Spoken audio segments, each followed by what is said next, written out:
देख लिया ना, कह रहे हैं कि बिजली नहीं है। अरे बेवकूफों, मैं क्या कहूं। ये लोग दर्शकों कुछ नहीं कर सकते, ये सिर्फ बर्बाद हो सकते। ये बात मैं क्यों कह रहा हूं? क्योंकि ऑपरेशन सिंदूर के बाद पाक के आतंकी परेशान है दर्शकों, और जैश के बैनर तले अब ये लोग एक बैठक करने वाले हैं। सोचिए जरा दर्शक, ये पाकिस्तान अफगानिस्तान बॉर्डर पर बैठक होगी। लश्कर, हिजबुल समेत कई आतंकी संगठन शामिल हुए। लेकिन दर्शकों एक बात समझिए आप, ये भारत की संप्रभुता से खिलवाड़ करना चाहते हैं। प्रधानमंत्री नरेंद्र मोदी ने कहा ये भारत को तोड़ना चाहते हैं, और आज ही पीएम नरेंद्र मोदी ने कहा है कि भारत एकजुट हो गया है। कई राज्यों में अलर्ट है दर्शकों, क्योंकि ये लोग टारगेट पर लिए हुए हैं भारत को। लेकिन भारत डरने वाला नहीं है। भारत की सेना आपकी सुरक्षा में खड़ी हुई है, और भारत में ये घुसपैठ की कितनी ही योजना बना ले, अगर रत्ती भर इन्होंने कोशिश की तो ऑपरेशन सिंदूर फिर होगा, जबरदस्त होगा। और दर्शकों, ऑपरेशन सिंदूर चलाकर भारत ने आतंकवाद को नेस्तनाबूद कर दिया है। यह आतंकियों की जुबानी मैंने आपको बता दिया है। लेकिन पाकिस्तान में बैठे आतंकी बौखला रहे हैं। अफगानिस्तान पाकिस्तान बॉर्डर पर बैठक कर रहे हैं, तो दूसरी तरफ आज पाकिस्तान पर हमने कैसी स्ट्राइक की है दर्शकों। दूसरी स्ट्राइक वो है वाटर स्ट्राइक। और कई लोग हमारे देश में भी आप लोगों से पूछते होंगे, भाई ये सिंधु जल समझौता निलंबित हो गया तो इसके बाद हुआ क्या है? तस्वीरें लगातार सामने आ रही हैं, लेकिन कुछ लोग इस पर भी पूछ लेते हैं कहां की तस्वीरें, ऐसा कैसे हो सकता है, संभव ही नहीं है, तरह तरह की बातें करते हैं। लेकिन अब मैं पाकिस्तानी नदी का लेवल कम होने का सबूत दिखा रहा हूं आपको। पाकिस्तान में पानी की किल्लत है दर्शकों, ये हमें मानना पड़ेगा, कोई कुछ भी कहे। आज एयरपोर्ट से एक वीडियो सामने आया, और कोई आम पाकिस्तानी नहीं, वो तो इतना बोल ही नहीं पाएगा। एक पाकिस्तानी एक्ट्रेस बूंद बूंद पानी के कैसे पाकिस्तानी तरस रहे हैं इसकी गवाह बनती है, वीडियो बनाती है, बाकायदा बताती है कि पाकिस्तान के कराची में पानी खत्म हो गया है। दर्शकों सुनिए जरा। मैं यहाँ कराची के इंटरनेशनल एयरपोर्ट पे खड़ी हूँ, और आज के दिन जबकि हमें पाकिस्तान की अचीवमेंट्स को सेलिब्रेट करना चाहिए, मैं ये देख रही हूँ कि यहाँ पर किसी भी वॉशरूम में पानी नहीं है। अभी तो मैंने कुछ ज्यादा किया नहीं है, वहां पसीना छूट रहा है।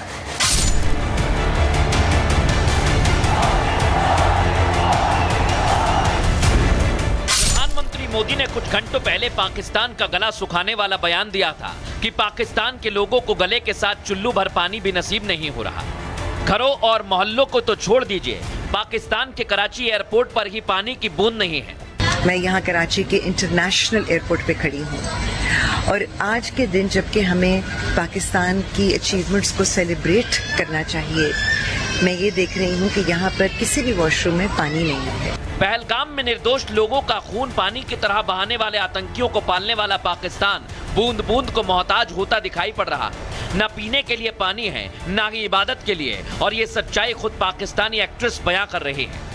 लोग वजू करना चाह रहे हैं, नमाज पढ़ना चाह रहे हैं, बच्चों को लेकर वॉशरूम जाना चाह रहे हैं, और पानी नहीं है। हमारे एयरपोर्ट्स का, हमारे इंस्टीट्यूशंस का, हमारे सिस्टम्स का ये हाल क्यों हो गया है?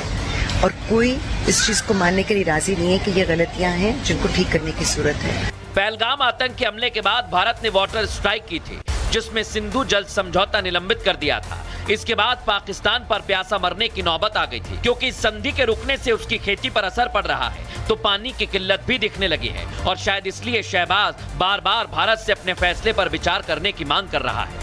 आतंकिस्तान भले ही कितना गिड़गिड़ा ले, भारत का साफ कहना है खून और पानी साथ नहीं बहेगा। गुजरात में पीएम मोदी ने कहा था कि सिंधु जल समझौता स्थगित कर हम कचरा निकाल रहे हैं।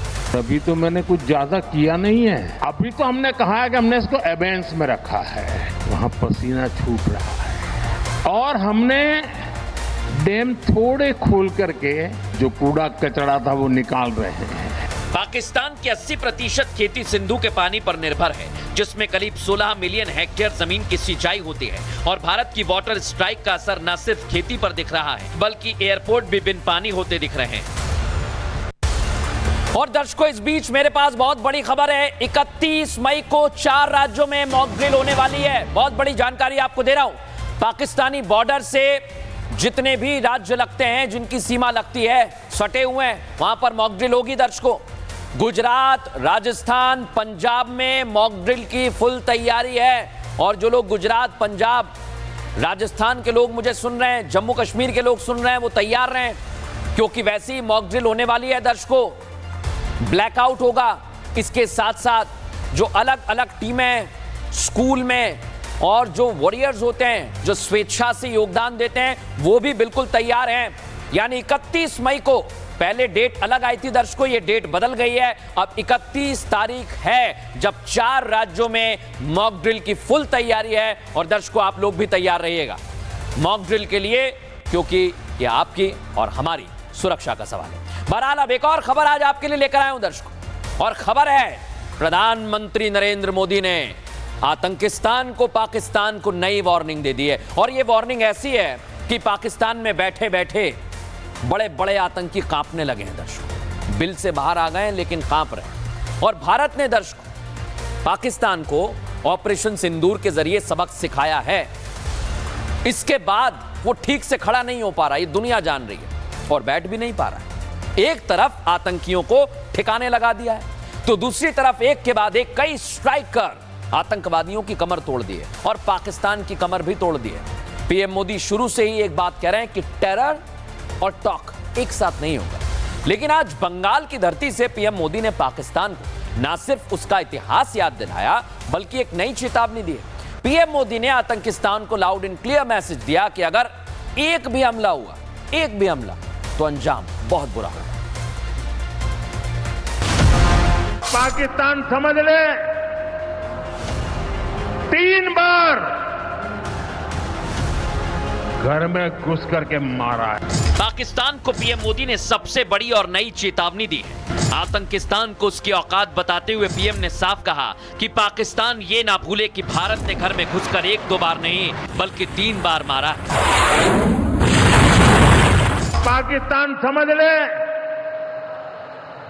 3 बार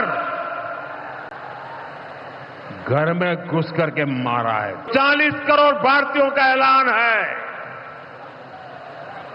ऑपरेशन सिंदूर